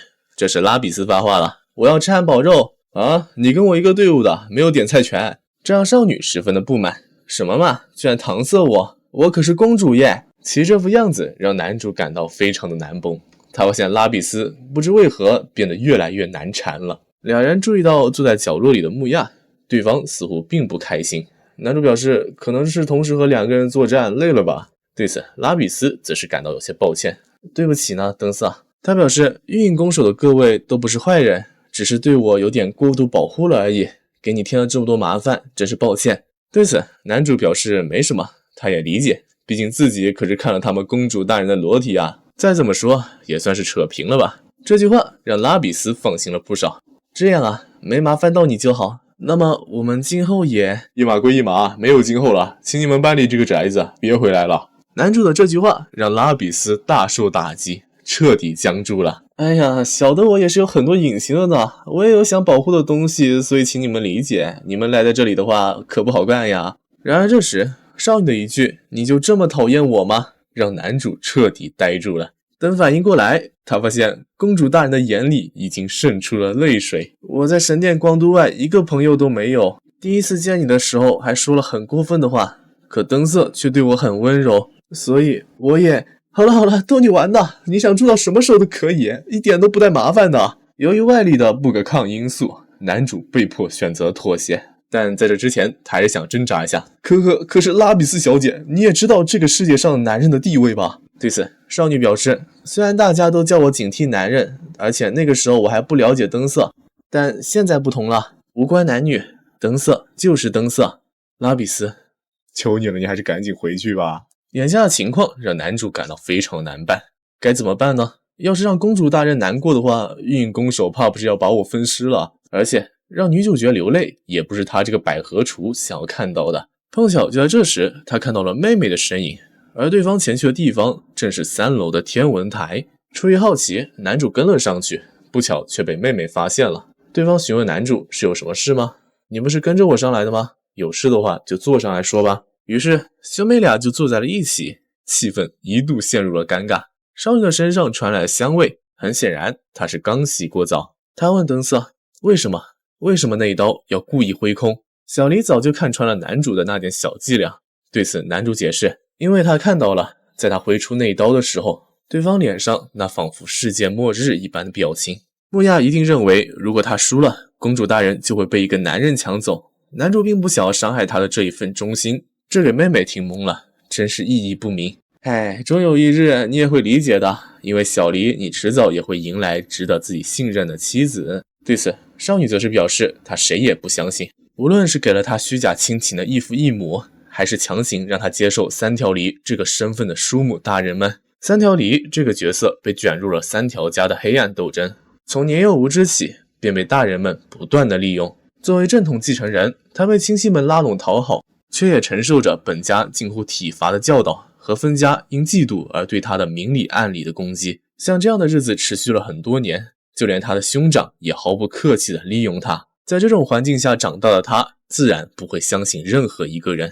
讨厌自己，男主其实无所谓，毕竟灯色这个角色本来就是一个人渣。但现实是，以他现在的状态，这是完全放弃了相信他人，而诞生了一种会下意识拒绝别人的自我保护机制。口口声声说什么家人，明明都在不断的利用我。少女感到非常的愤怒，明明你一次都没有来帮过我，可现在怎么扮演起好人了？说完这句话的少女立刻就冲下楼，不见踪影。男主虽然很想要帮助对方，但眼下他要做的就是冷静，毕竟把黎从3条家的深渊里拯救出来的是主人公，如果3条灯色再过度介入的话，那么他最爱的百合就会被破坏了。他这么想着，碰巧就在这时，女仆雪诺出现了。少女似乎有什么心事，她说，灯色大人，恳请您倾听我的一个请求。我有一个不请之请，1周后的周六，能麻烦您去这个地方吃饭吗？亲善比试以及与黎的那件事已经过去1周了。男主照雪诺说的出发前往那家餐厅，只是身旁不知为何又跟来了一位不速之客。拉比斯，怎么了啊？话说我们中午吃什么呢？灯色有什么喜欢吃的东西吗？此时的男主已经彻底停止了思考。百合吧。花？你要吃花吗？面对这个突然缠上来的精灵公主，男主非常的头疼。你等等拉比斯，我很好奇，你为什么要像个小鸭黏着老鸭一样一直黏着我呢？不行吧？就是不行我才问的呀。男主的话让拉比斯有些不满。灯色居然说出了这种话呀。明明我在家里闲着，却不来邀请我，反而一个人出门享受单身时光。也不知道是托了谁的福，害我输给了自己部下的御影弓手。男主可算是听明白了，意思也就是说，想我负起责任，取悦那位任性的公主大人呗。这句话让少女忍不住的笑了出来。怎么不好吗？这可是多少人梦寐以求的。男主表示，可擅自把公主大人带出家门，还手挽着手约会，被你的部下知道的话，我可是会下地狱的哟。所以说，我这不是在伪装了吗？少女那副得意的样子，让男主感到挺无奈的。你知道伪装这个词的含义吗？这和地下城的那次有什么区别啊？再说了，又不是只有恋人可以手挽着手出门。到此，拉比斯话锋一转，难道灯色你挽个手就想入非非啦？哎呀，没想到你还有这么可爱的一面啊。这副雌小鬼的模样瞬间就刺激到了男主。不过说实在的，这也有点太过了吧。正常人挽手哪有贴那么近的，而且某些不妙的位置都碰到了，要是被人怀疑有男女关系该怎么办？对此少女则是表示大可不必担心，毕竟是这个世界，在别人的眼里最多也就是和一个男装的女孩子手挽着手逛街这种程度。这么说起来也是，男主看向周围，发现大街上基本上都是手挽着手的女孩子，这立刻就让他兴奋了起来。这就是百合游戏世界的日常嘛，斯巴拉系。不过对于拉比斯而言呢，他其实根本就不在意周围人的看法，毕竟你可是我认可的男人，不应该说是我认可了你这个人，与性别无关。而且就连那个阿斯提路都认同了你呢，说明灯色还是很值得我们相互追逐进步的。对此，男主微微一笑，那还真是谢谢了。那么公主大人，今天到底有何贵干呢？首先是买衣服，入学学院还有那件事呢，得多多准备才行。但在这之前，我们还是先吃午饭吧。那既然这样的话，我们去这家餐厅如何？少女表示，会不会有点太高级了嘛？这你就放心吧，我可是三条家的阔少耶，想吃什么就点，我请客。可结果到了饭店，不好意思，这里不接待积分为0的客人，十分抱歉。男主尬住了，可我有会员卡哟，恕不接待。我还是三条家的阔少，不接待，十分抱歉。到此，男主感觉天塌了。拉比斯安慰对方，好啦，我一个公主，餐馆什么的都吃腻了，吃些快餐不也挺好的吗？这句话让男主更加过意不去了。对不起，别这么沮丧了。但是眼下男主却并不想要走。我说公主大人哟，面对不知权势威胁的对手，该如何应对呢？去告诉对方我有3万积分。少女表示也没有必要就这么纠缠下去吧，就非要这家店不可吗？男主表面上说着来自己家族的店被拦在门前太窝囊了，但实际上他还有一个不得不留下来的理由。正当拉比斯说着这种事情都无所谓啦，我又不在乎，这时一群身影从他们的身边经过，没错，那是三条家的侍卫，而在他们之中的那位女生正是自己的妹妹三条梨。所以说以我们之间的关系，我是不会介意这些的啦。少女这么说着，与此同时男主也开始变得严肃了起来。他说着，拉比斯，接下来的1个小时先出去等等，千万不要进来，魔导出煤气也收好，不然会惹上麻烦的。说完便立马跟了上去。没错，这一次他有不得不留在这里的理由。回想起雪诺说过的话，1周后的周六，能麻烦您去这个地方用餐吗？我知道突然拜托您这件事你会觉得很奇怪，但是我能拜托的，能拜托人就只有您了。少女浑身颤抖着将卡片递给了自己，她说，请您救救黎大人吧。对方哭泣的样子瞬间就让男主意识到了，这是主人公需要去完成的一个重要的剧情事件。按理来说，3条灯色最好还是不要插手其中，但此事件如果不去帮助黎的话，那么黎就会在入学前遭受巨大的心灵创伤。若是止步于游戏剧情，那么这一切尚可理解，可现在他真的会允许这件事情发生吗？不，他绝对不会扭曲自己的本心，就算是变成了3条灯色，唯有这一点他绝对不会改变。男主接过了少女手中的卡片，从对方的身边经过，随后他伸手摸了摸对方的头，这么说道，交给我吧，雪诺。这是作为百合处的第一点，也是最重要的一点，那就是绝对不能让心爱的女孩子们哭泣，那种会让她们哭泣的未来，我绝对不会允许。在餐馆的最高处，黎，我已经跟你说过很多次了，你是3条家的女儿，举止要符合你的身份，你听不懂吗？说话的女人是3条家权力的象征。叔母大人，十分抱歉。少女低下了头，请问我的行为举止有什么让您不悦的地方吗？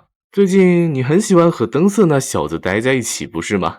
那是，你也想说你在监视灯色对吧？确实，他的动向很可疑啊，但也不至于让我放在心上。问题在于你这边，黎。叔母话锋一转，明明没有必要去那座别墅，还非要在那里过夜，真是让我没眼看，太失败了。我发现你的样子也改变了不少啊，自从上次的宴会之后，从灯色那里得到的创口贴也还带着，没有丢掉，不是吗？既然对那种蠢货放松警惕，你脑子没问题吧？还是说这种程度的事情就让你感到高兴了？叔母表示，你可是要成为3条家家主的女人，那样松懈我可不能视而不见。说完，身后的侍卫一把就抓住了少女的头，将其按在了餐桌上。看来有必要好好教训一顿呢。侍卫抽出了棍子，然而少女却无动于衷，她已经感到麻木了。这样的情景她也已经经历过无数次了，同样她也非常的清楚，在这个3条家她没有选择的余地。时间回到了过去，年幼的少女正在投喂池塘里的锦鲤，吃吧吃吧。其中有一只带着爱心图案的鱼游离在鱼群之外，这引起了少女的注意。嘿，你也是孤身一人吗？或许是在对方的身上看到了自己的影子。那天，孤独的少女向鱼儿发出了邀请。她说，你愿意成为我的家人吗？因为3条家没能生下继承家业的女孩，为填补继承人的空缺，他们选择了自幼就失去双亲的小黎，被福利院的人带到这里。叔母一见面，立刻就发出了不满的声音：“头发脏兮兮的，还有这张脸，给我去弄干净！”女仆们笑盈盈地看着自己，转头就丢掉了她最喜欢的运动鞋，这让少女非常的不解。她质问对方为什么要丢掉它，那是我妈妈给我买的。然而得到的回应却是：大小姐是要成为家主的人，不能穿这种下等的东西。我不要，快点还给我！福利院的人想要上前劝阻，但却被叔母拦下。这个女孩已经不是你能触及的身份了，快点走吧。这句话让那个人僵住了，随后便默默地离开了。也就是从那时起，自己彻底变成了孤身一人，这便是一切的开始。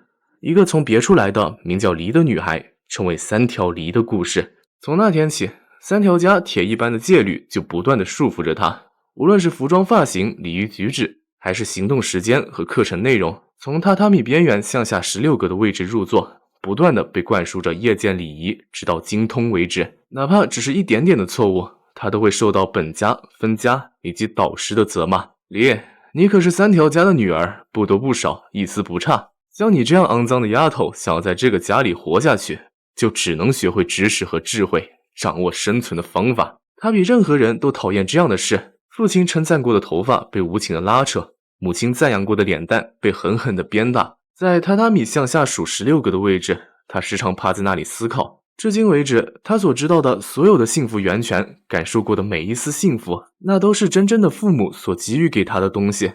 但如今，那2个人已经不在这个世界上了。少女感到非常的迷茫，她想，如果是那样的话，我今后该怎么办呢？要怎么样才能得到幸福呢？但好在上天回应了她，一个小小的存在降临在了她的面前。那是一只孤零零的有着星星图案的锦鲤，它和自己一样都没有朋友。于是从那时开始，少女就会经常的跑到池塘边，向善于倾听的她倾诉心声。只有这里是她心灵的支柱，即便是遇到了再讨厌的事情，也能够忍耐下来。只要有她的话，自己一定能够坚持下去的，一定会让我找到我想要的幸福的。她曾这么想过，但回应她的现实却是，心爱的锦鲤被残忍的杀害了，就这么浮在水面上，被同类啃食着尸体。一旁的佣人不屑地看着这一幕，他收起了手中的刀，说了一句：“真是愚蠢，别以为能够轻松地继承家业。”也就在那一刻，少女明白了，自己好像弄错方向了。这不是普通的黎应该看到的世界，我应该从三条家的黎这个角度看待才对。用完美的演奏让全场沸腾，以最美的角度浮现笑容招待议员先生。寒暄的几分钟里滔滔不绝，并且点头示意，随后再前往下一个客人那里。就像这样昂首挺胸地走着，我这不是能够完成的很顺利吗？他凭借这些骗过了很多人，但也存在个别例外。嘿嘿，真是笨拙啊！我想要献上我的赞美，但说实话，还真是让人羡慕啊！像你这种没有意志，只会跳舞的机械人偶，这是什么意思？别装了，大小姐。同行的另一人点上了一支烟，他这么说道：“我看得见哦，你身上的那些傀儡线。”没错。他操纵着自己扮演着三条家的黎，能看到丝线的只有那些人。虽然做工很粗糙，操作精度也很马虎，但他想自己应该演得还算不错。毕竟三条黎这个傀儡很受大家欢迎啊，大家都为了他鼓掌，赞美他的美丽，甚至不惜付出更多的金钱来讨好自己。到此，他彻底明白了，原来如此，这么容易就得到了吗？所谓的三条家的黎的幸福。如果真的是这样的话，那我是不是也能快乐的生活下去了呢？他一直这么想着，直到那一天，是叫灯色吗？真是个麻烦的家伙，就不能消停一点吗？渐渐的，他开始听到有关他哥哥的各种传闻。他的名字叫做灯色，是拥有这个家族血脉的，作为三条黎哥哥的男生。真是的，为什么本家会生下男人呢？明明只是名义上的哥哥，但这还是对少女的心造成了不少的影响。起因是他小时候和双亲一起看过动画片，无论将来你变成什么样，你永远都是我最珍贵的妹妹。哥哥的职责就是守护妹妹，我永远都是你最坚实的后盾。那幅场景对年幼时的少女造成了巨大的冲击，或许是内心深处还没有放弃寻找真正的幸福，仍然依恋着那甜蜜的梦。少女不禁对这个从未谋面的哥哥产生了兴趣，到底会是一个怎样的男人呢？虽然境遇不同，但你也和我一样遭受了三条家的疏远，或许能理解彼此之间的苦，或许对方会像这样摸摸自己的头，安慰我说：“你已经做得很好了，真的很棒哦。”这样小小的期待不断的在他的心里徘徊，直到那一天，他收到了一封信，那是他哥哥送给他的，并且那天碰巧还是自己9岁的生日，期待在不断的膨胀，冰冷麻木的心里也开始逐渐出现火花。少女激动地将信握在手里，但直到她拆开看到里面内容的那一刻，强烈的落差立刻就让她大笑了出来，因为这只是一封祈求金钱的信，关于她的生日甚至只字未提。她所憧憬的哥哥真的就如同传闻中一样，是一个一无是处的废物。什么？你们要去地下城吗？也算我一个呗。要我不和女孩子玩，我做不到啦，不要排挤我啦。我现在最近手头有点困难，可以帮我凑点钱吗？之后我会道谢的啦，谢谢啦。喂，别因为我们是分家就小看人，只要跟妈妈说一声，你这种程度的男人算什么？这个男人简直就是一个人渣。我可是3条家的少爷耶。有句话怎么说来着？孩子的耻辱就是父母的耻辱。区分家的你们，如果不帮我，让我丢脸的话，会是什么样一个下场？就连白痴也猜得出来吧。所以现在你明白了吗？普通的离，即便你渴望着幸福，但最终得到的也就只有背叛。叔母表示，你肯定很好奇，当初我为什么会选择你吧？其实很简单。他这么说着，便默默地摘下了眼镜，因为我喜欢你那浑浊的双眼啊！没有任何人值得相信，没有任何人值得去给予善意，没有任何人值得你去爱。你那双看清世间真相的眼睛，配得上3条之名。再加把劲吧，直到你变得更加完整一点。来吧，离，往更深处沉沦吧。就在这时，电梯突然响了，伴随着门被缓缓打开，里面出现了一个熟悉的身影，这让在场的人全部都紧张了起来。叔母也露出了吃惊的表情。灯色哟，各位，看来你们玩得很开心了。这让叔母有些无语。我会帮你叫辆车的，现在就给我回去。哎呀，真是无情呀，别老把我晾在一边嘛。他这么说着，便默默地拉开了凳子，随后一脚架在了上面。只见他这么说道：来吧，也算上小爷我一个。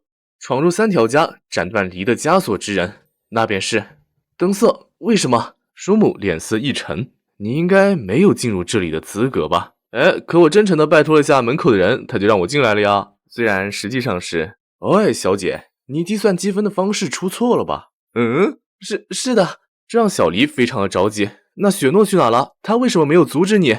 谁知道呢？这会儿可能还在厨房里找吃的东西吧。观察起少女的态度，雪诺很显然就是她安插在自己身边的眼线，听起来似乎是很想要避免这场秘密宴会的暴露。然而相比之下，女仆的举动则是完全不符合常规，不仅明目张胆地跟随着自己来到地下城，还用那种浮夸打扮进行监视。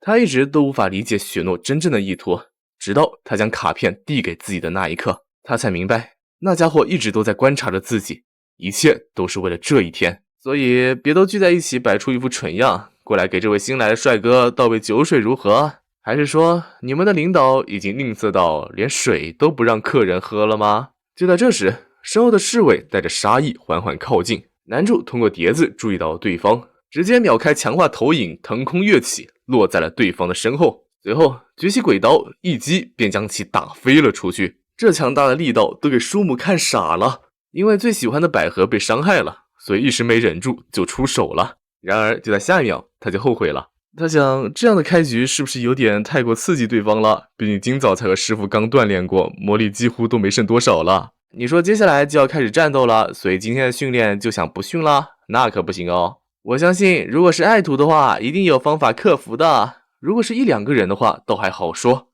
但要是被一群人袭击的话，这样的话又该如何是好呢？他想，总之还是先把动摇的心给隐藏起来吧，绝对不能被看出破绽。他想要通过对话来缓解压力。真难看啊，这么多人吵吵闹闹的，还有其他来宾在场呢。然而叔母却没有给他任何机会，当即说了一句：杀了他。这让男主愣住了，虽然表面上只是有点惊讶，但内心已经慌得一逼了。手下的人表示：叔母大人，这样真的可以吗？现在杀是不是有点为时过早？对此，叔母表示：这整栋楼都是3条家所有的，方法要多少有多少，总之绝对不能放着不管。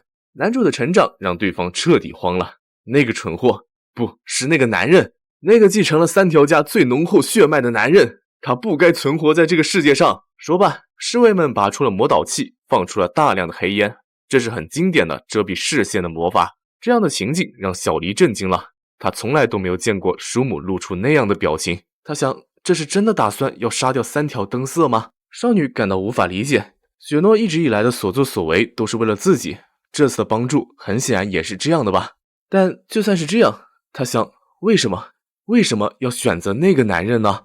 过往的回忆在她的脑海中浮现。黎，我希望你能够收留这个女孩。少女面带假笑着答应了对方，这是自那封囚禁信之后发生的事。她突然的接到了灯色的联络，突然的被托付了这样一个女孩子。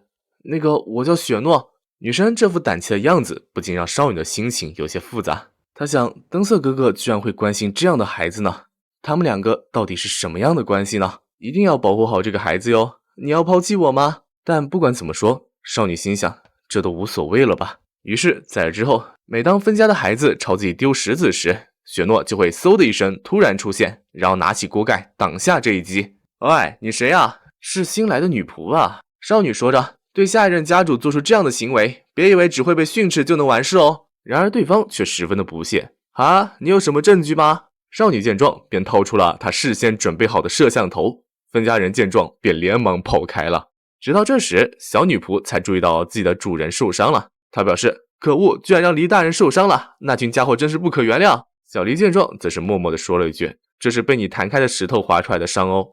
这让少女尬住了，便说着，那也把这个当作证据吧，还请露出含泪痛苦的表情。这副可爱的样子不禁让黎笑了出来。没错，自从雪诺来了以后，他的生活就发生了改变。他会保护自己免受分家的责难和刁难，会不择手段地提升自己的地位，并预先防止本家的干涉。因为见过了太多的愚蠢之人，所以他明白，这是唯一一个毫无算计，愿意为自己效力的，是三条家内他仅有的同伴。有一天，少女问对方为什么愿意帮助自己，对方的回答则是，他和最喜欢的人约定好了，要帮助黎。那个人总有一天也会来帮助黎大人的。这让少女有些好奇，那个人，没错哦，他是英雄哦。如果是那个人的话，一定会让黎大人露出笑容的。少女询问对方那个人的名字，然而雪诺的回答却让她有些不明所以。她说，黎大人，虽然现在还不是时候，但三条灯色终将会迎来重生的。少女不明白他的意思，到底是在说什么呢？那个人是指灯色，他会来救我吗？这怎么可能？他想，这种事情根本就不可能发生啊！侍卫透过了眼镜看清了男主的位置，当即大喊了一句，去死吧，便朝着对方砍去。这让男主懵了，叫这么大声暴露自己的位置，这把魔法放的还有什么意义吗？虽然是该放强化投影的场合，但他却总感觉有些微妙，是因为看多了阿斯提路的剑的缘故吗？这家伙的动作也太慢了吧！这样的话，即便不使用强化投影，也能以最小幅度的动作闪避掉。但眼下的余力已经没有办法支持应付所有人了，得想个办法一口气全部解决掉才行。说起来，这还是和师傅训练之后第一次的实战练习呢。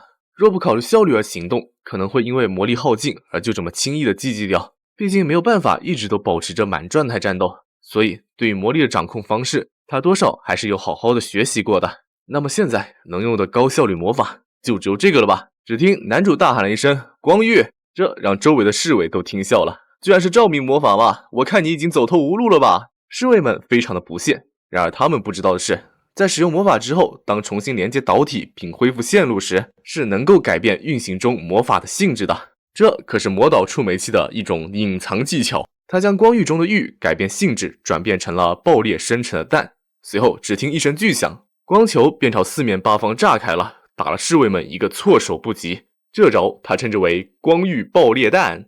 伴随着爆炸，吊灯被击落，重重地砸在了叔母的面前。随后男主从高处落下，踩在了桌子上，他大喊了一声离，便向少女伸出了手。也就在这一刻，少女意识到了雪诺说的话可能是真的。那是在与神殿光都的比试之前，少女坐在长椅上想让雪诺报告宅邸的情况，但来的那个人却是阿斯提路。他将嘴里的小零食一吐，直接就将地板砸出了一个窟窿。然而女人可不是来找茬的，她只是做了一个自我介绍，无名为阿斯提路，而你就是我的爱徒三条灯色的妹妹吧？这让少女懵了，但很快他就意识到了眼前这个人是谁，那是拥有组织称号的最高阶的魔法师，并且还是精灵族最强的战士。你就是那个阿斯提路吗？哎呀，小妹妹还真是见多识广呢。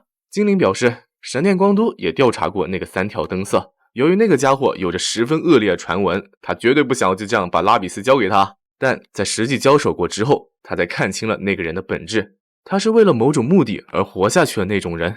尽管3条家的人都想要他的命，但他对此也毫无畏惧。小黎对此非常的不屑，仅仅相处数日的精灵又能看透些什么？对此，阿斯提路则是说了一句：“要去确认一下吗？接下来正好要在宅地举行亲善比赛，还请妹妹酱去协助灯色呀。”啊，为什么？因为只相信亲眼所见之物，你也是那种人吧？然而雪诺的态度也异常的坚定，他说，尽管黎大人至今为止对他的印象都未曾改变，但这个世界上是存在的哟，那种为了拯救他人而活的人，他就在您的身边，是愿意为了守护某人的笑容而赌上性命之人。我相信如果是那个人的话，一定能拯救您的，所以黎大人也请您相信3条灯色。哦不，是英雄大人，请相信他一定会迎来重生的。男主从天而降，将少女护在了怀里，正如和他名字灯色同音的那2个字英雄一样。尽管此时的少女并不想要承认，但这个男人确实如同重生了一般，变得强大而可靠了。要问为什么？因为为了百合而赌上性命，这就是他来到这个世界上以后唯一要做的事情。两人冲出了被封锁的大门，来到另一个房间。虽说是把那些护卫都清理干净了，但自己也因刚才的魔法而耗尽了魔力。小黎十分的不解，他问男主为什么要这么乱来？明明你根本就没有理由来这里帮我。这样灯色脸色一沉，那你就大错特错了，百合高于一切，为了百合的未来，哪怕是豁出性命的事情我也要干。这让妹妹非常的无语，为了将来的女性又说这样的话。男主表示，我倒想问问你，在3条家是发生了什么吗？见少女沉默了，他则是默默地说了一句，放心吧，无论发生什么我都会保护你的，更何况今天还是你的。没等话说完，一个身影从天而降，男主想要发动强化投影，怎料对方的速度更快，一脚就将他踹飞了出去，眼看就要从楼上摔下去。男主及时将刀插到了窗户的边缘，但还是没能阻止下降的趋势。他从楼顶一路滑坡，直到斜坡的转角处才停了下来。虽说是保住了性命，但双手却已经被玻璃严重划伤了。小黎想上前帮忙，但这时舒木却从后面走了出来。这都没死啊，灯色，你还真能给我添麻烦的。他拿出了手枪形状的魔导器，打算上前给男主最后一击，但没想到小黎却挡在了他的面前，这让舒木脸色一沉。这就是你的答案吗？小黎表示，3条灯色已经有所改变了，这是我最信任的女仆告诉我的，她为了保护我拼了命的战斗，所以我相信灯色。到此，舒木无奈地叹了一口气，你还在相信那种肤浅的话吗？又会被人背叛的哦。这句话让少女的内心产生了迟疑。只见对方接着说着，他一定会背叛你的，你我都知道灯色到底是一个什么样的人，不可能说改变就改变吧？你应该再清楚不过了吧？那渺茫的希望背后，等待着你的就只有绝望。过往的回忆闪过了他的脑海，少女立刻就开始喘不过气来。他连忙从口袋中掏出了一个挂饰，紧紧地攥在手里。对方的那副样子让男主意识到了，这是离内心崩溃时的前兆。紧握着挂饰，身子僵硬，就仿佛在祈祷着些什么。这么说起来，在天文台时，对方的手里好像也拿着些什么。难道从那时开始就已经出现征兆了吗？想到这，男主感到非常自责。他心想自己到底在做些什么呀？为什么没能注意到？伴随而来的还有更强烈的愤怒。对方通过故意揭露小黎内心伤疤，以达到控制他的行为，这让男主忍无可忍。喂，死老太婆！他质问对方到底对小黎说了些什么？你知道他的心里到底有多痛苦吗？然而对方的回答则是完全没有知晓的必要啊！当上家主所需要的不过是受人欢迎的脸蛋和肉体，只是一个为了展示家族实力的人偶罢了。明明他只需要乖乖地听从我的安排就足够了，却不学乖，偏要去相信你这样的货色，是他自作自受。所以别叫了灯色，这就是3条家的命运。只要能干掉你，接下来的一切就会如我所愿了，赶紧去死吧！如今这样的局面让男主看不到任何希望，魔力所剩无几，手臂也受了很严重的伤。要怎样才能打破这样的现状呢？他望向窗口处瑟瑟发抖的黎，似乎看到了对方小时候的样子。少女捧着锦鲤，哭着说着，爸爸妈妈救救我。这让男主坚定了决心。他想，也是啊，现在能救下这个孩子的人不就只剩下自己了吗？这么想着，他拼尽全力，纵身一跃，对着舒姆砍去。侍卫连忙上前阻挡，但却没能防住攻势。他的脸结结实实的挨上了一刀，墨镜被劈断，掉在地上。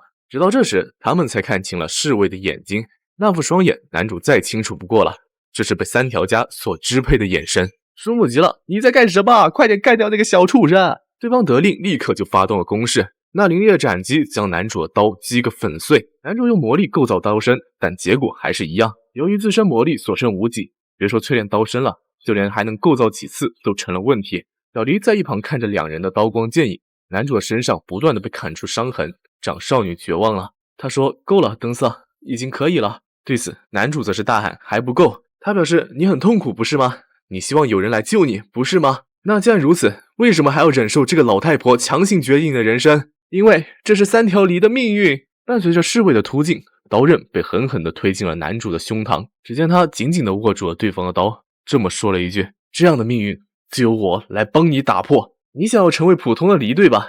那既然这样的话，你要说的就不是老太婆他们为你所写的台词。”他表示：“你有自己真正想说的话，不是吗？那就亲口说出来吧。”对此，舒姆表示：“我不允许，这种话哪怕是开玩笑也不许说。”然而男主则是这么回了一句：“才不需要你的许可呢，因为今天可是我妹妹的生日啊！”此话一出，在场的所有人都愣住了。与此同时，女生的心里也开始出现了希望。男主气喘吁吁地说着：“受挫妹妹许下的愿望，做哥哥的帮忙实现一下也很正常吧？”到此，少女也下定了决心。这让舒姆气坏了，他警告小黎，要是说出了真心话，一切就完了。你清不清楚历代的女人们为了掌握实权，究竟经历了多少艰辛？小黎见状，则是这么说道：“我究竟是为何被生下来的？我一直都抱有这个疑问。”来到三条家，大家需要的并不是普通的梨，扮演三条梨的生活也让他感到愈发的痛苦。除了父母，没有人为他的诞生而感到喜悦。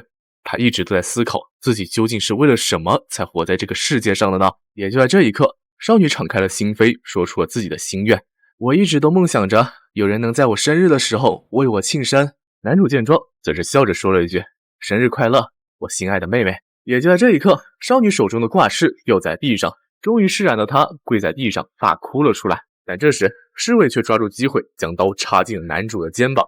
可他并没有就这样倒下，而是紧紧地抓住了对方的手。随后，他扔掉手中的刀，握紧了拳头，并说着：“为了庆祝妹妹的生日，我就让你见识一下吧。”说着，他全力一拳砸在了对方的脸上，直接将侍卫飞了出去。哪怕肌肉被切开，筋骨被斩断，为了重要之人，自己一定能赢到最后。这便是阿斯提路流，给我记好了啊！登斯的这一拳之后，侍卫便躺在地上，彻底没了动静。仅仅是挨上了这一击，剑术的差距也显而易见。明明拥有这么大的优势，但为什么？只见男主拔出了肩上的刀，随手丢在地上，这让舒姆更加难以置信了。他想，为什么这个灯色还没有倒下？男主看着眼前的这个人，他嘲笑了一句：“怎么，有段时间没见，感觉你变老了不少啊？”舒姆见状，则是立刻拿起手枪对准了他的额头。男主反应迅速，及时伸手挡下，子弹洞穿了他的手心，这让舒姆露出了戏谑的表情：“哈哈，灯色，你已经快崩溃了，杀死你也只不过是补上几枪的问题。”却不料男主却用受伤的手紧紧地抓住了对方的头。他质问这个女人：“在你的眼中，现在的我到底是什么样子？坦白新生梨在你的眼里又是怎样？”他表示被迫作为三条家的傀儡，身边整天都围绕着和你这种人一样的混蛋，只能不断地扮演着讨厌的角色，不断地承受着孤独与折磨，无依无靠，只能一个人哭泣的梨的那种心情，你能明白吗？小梨眼含泪光，听着男主这么说着：“趁这个机会，你给我听好了，四处奔跑，玩到精疲力尽，在温暖的被窝里梦到最喜欢的父母，生日的时候能吃到大大的蛋糕，最后和心仪的女性携手度过余生，这才是他的命运。你们这些目光狭隘的三条家人，有什么资格束缚他？”舒姆表示说得倒好听，然而在男主说出那一句让妹妹哭泣的后果，你打算怎么负责？那副坚定的眼神让舒姆感到难以置信。他想，这个人真的是三条灯色吗？想不了这么多，他立刻就发动了强化魔法，对着男主肚子就是一击，这也让对方彻底没了力气，倒在地上。舒姆说着：“装什么好兄长，只不过是挂着三条这个名字累赘罢了。”他举起手枪，打算给男主最后一击，但小黎却再次挡在了他的面前。眼看对方就要开枪，但就在这时，手头的枪却被利索斩掉了。紧接着，一把刀架在了舒姆的脖子上。来的人正是阿斯提路。女生表示被爱徒邀请过来吃饭，结果就碰上了这么一个场面。还是说你们日本习惯把魔导器当成筷子来使用呢？话音刚落，另一个声音也从身旁响起：我对你们的家族纷争不感兴趣，登斯也说过让我在外面好好待着，但既然你伤害了我的朋友，这就另当别论了。你们是在与我为敌。拉比斯扔下帽子，露出了真容，这让叔母都看傻了。神殿光都的怪物和公主怎么都来了？为什么这群人会聚集在这里？原因也很简单，男主得意地表示，这可是我的绝招呀。在上来之前，他就已经联系过他的师傅了，说是为了感谢师傅的训练，今天请你去吃高级餐厅如何？讲着，他向对方竖了一个中指，说着这种战斗怎么可能不留后手呢？我看您是白活到这个年纪了呀，老邓。说完，在对方愤怒的眼神中，男主再也支撑不住，昏了过去。等再次醒来，似乎已经回到了别墅的房间，不知为何自己只能看到半边的天空。男主还没搞清楚情况，却发现自己已经躺在了妹妹的大腿上。小黎温柔地看着对方，说了一句：醒了吗？这可给男主吓坏了，为什么会在你的膝盖上啊？对此，少女则是傲娇地表示，这是必要的处理，请不要误解，因为在这个别墅里找不到其他的枕头，所以才会这么做的。男主表示，那你后面那个是什么？女生见状便立刻将枕头往门外一丢，正好就击中了路过的御影弓手。态度转变得如此之快，这让男主感到有些惊讶。只见小黎说着，关于三条家的事情，我真的很抱歉，哥哥，我本来是不想牵扯到你的。对此，男主则是表示，我才是应该道歉那一方。他说，大概是从雪诺监视我那段时间开始吧，聚会讨论的内容一直都是如何在学院里将我处理掉吧。这让小黎感到有些惊讶，原来哥哥你一直都知道。根据游戏里的剧情，黎作为下任家主批准了婆婆们的计划，作为家族的代表，被迫背上了处理掉登瑟的职责，说是在计划的最终阶段谋杀掉了孤立失控的登瑟，但实际上却是给了对方一个体面温柔的死法。小黎他并没有对兄长怀有多大的恨意，直到最后也在守护着兄长的尊严。多么一个温柔的孩子呀！男主心想，对方一定直到今天都在暗中的保护着自己吧，所以他才感到抱歉。对不起，都是我的错。小黎表示，哥哥没有错，这都是因为我没有勇气去阻止。少女那副认真的样子让男主忍不住的大笑了出来。他说了句谢谢你啦，就算是这样，你也已经得到足够多的惩罚了，所以没有问题了。从今往后，我会帮你获得更多的幸福的。当然，他指的是和主角喜结连理这件事。这句话让少女的脸微微一红，她默默地说了句：“我这边有粥，你要吃吗？”男主表示：“好啊，正好我饿了。”于是小黎便拿起了勺子放在嘴边，轻轻地吹了吹，和男主说了一句：“啊，张嘴！”这让男主绷不住了。啊，不是，我手能动的，我可以自己吃啊。少女想都没有想就拒绝了，理由是没有勺子，所以不行。那你手上那个是啥？这个是我的勺子，不是哥哥的。这么说着，小黎不满地嘟起了嘴，表示妹妹做的粥，你难道就不愿意吃吗？便一把将勺子塞进了男主的嘴里。随后，他有些担心地说了句：“味道怎么样？我也让雪诺尝了点，所以应该不会太难吃吧？”男主的百合雷达提醒他，如果现在再不降低好感度的话，就糟了。于是他脱口而出：“太难吃了！你到底是放了什么才会做出这么难吃的味道？”尽管被对方喷了一脸，然而小黎却露出了欣慰的表情。少女非常感动，她表示：“多么笨拙的哥哥呀！您是想要通过直白的语言鼓励我进步吗？果然哥哥和其他人不一样，不会对我说谎的。”什么？这让男主绷不住了。那么就换个说法，使劲夸。他表示太好吃了，真的好吃到让人窒息。然而小黎的反应却是：真的吗？我好开心，为了哥哥我会更加努力一点的。无论做什么事情都会得到认可，这让男主都已经有些绝望了。他想，好感度都已经高到这种地步了吗？不过话说回来，小黎支支吾吾的表示：那个我的吸枕感觉怎么样？这句话让男主陷入了沉思。根据文献参考，当适婚年龄的女性看到女性穿黑丝时会感到兴奋，男性也是同理。他想，这丫头在胡说八道些什么呢？这种感官上的刺激完全就是耍赖好吧？不行，我可是百合的守护者，怎么能因为这种事情而心动？于是男主倔强的说着：啊，我什么感觉都没有哦，完全不会感到任何的兴奋。却没想这句话彻底打开了小黎某个奇怪的开关。他表示：那么就稍微再刺激一点吧。说罢，他扶起男主的头，就开始往上撩自己的裙子。少女红着脸说着：请尽情享用吧。不顾男主破防的大喊：快住手，我不要这种嘎来 game 里面展开。女生用裙子紧紧地包住了男主的头，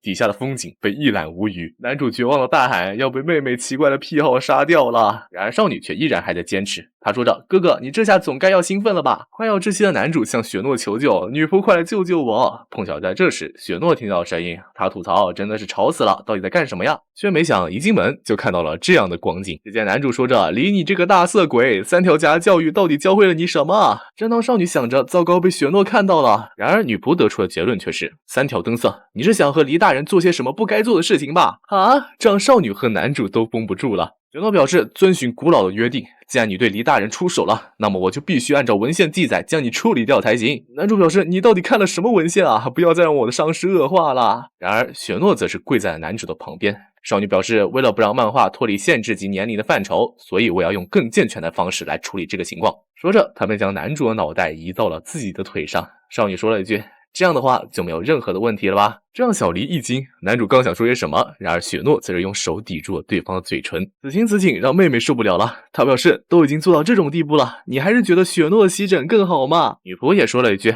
等色，你觉得呢？是我的大腿更舒服吧？这让男主彻底破防了，他表示你们到底想干什么？为什么要对我这种无法动弹的病人施下这种拷问？雪诺表示这怎么能算是拷问呢？这可是奖励哦，奖励。妹妹说着，雪诺差不多也可以了吧？该让哥哥回到我这边了。不，那样是不行的。两位女生这样的行为不仅伤害到了男主的脊椎，并且还不断的驱使他去触碰作为百合厨那最大的禁忌，那便是暴露男性的欲望。为了不违背自己的本心，男主采取的措施则是睁大眼睛看好了，通过心上美腿对大脑造成巨大的冲击，将血液集中到鼻子一并排出，最终通过鼻血堵住呼吸道，以达到窒息的效果。男主心想，终于要结束了吗？他说出了最后的遗言，请和女孩子交往，和女孩子，你们女性之间一定要幸福呀！说完便当场昏死了过去。没错，男主的选择是用昏迷来规避修罗场。小黎看着眼前这个搞怪的男人，这让他的内心泛起了涟漪。曾经的他，每当有重要的东西时，都会想起失去他们的恐惧，于是他的选择总是将那些重要的东西推得远远的，所以才让雪诺远离了自己，住进了别墅。虽说在后来听到了三条灯色也住进了这个别墅，这让当时的他真的很后悔。曾经那位非常喜欢的锦鲤朋友，在他死去之后，每当遇到难过的事情时，他总是会紧紧地握着这个用对方鳞片制成的心形首饰来度过那段时光。曾有很多次，他都想要将这个首饰藏到触及不到的地方，为了不再被他人夺走，为了从一开始就能彻底放手。小黎回想起那天晚上男主爬上来找自己的那一瞬间，他不禁微微一笑。少女心想，从现在开始自己已经不需要再放手了吧。在这之后，可能是因为这个世界的治疗使用了魔法，男主恢复的异常的快。以看病为由，小黎也开始频繁的来访。哥哥还需要休养，暂时不方便见人。喂，那些伤早就已经好了吧？我堂堂精灵公主，见不见灯色可不是黎小姐你能说了算的。在说什么呢，拉比斯？这里可是我的房子，当然是我说了算啦。别墅也因此变得热闹了不少。和精灵们的相处似乎也还不错，大概不知不觉间习惯了这种喧闹，时间也在飞快的流逝，也是时候到了该入学凤娘魔法学院的时候了。故事的主线将从这个学院开始。门口的女生看了一眼这个入学女子学校的男生，他裤子上别着的刀让少女露出了意味深长的表情。至此，妹妹篇告一段落，学院篇正式开始了。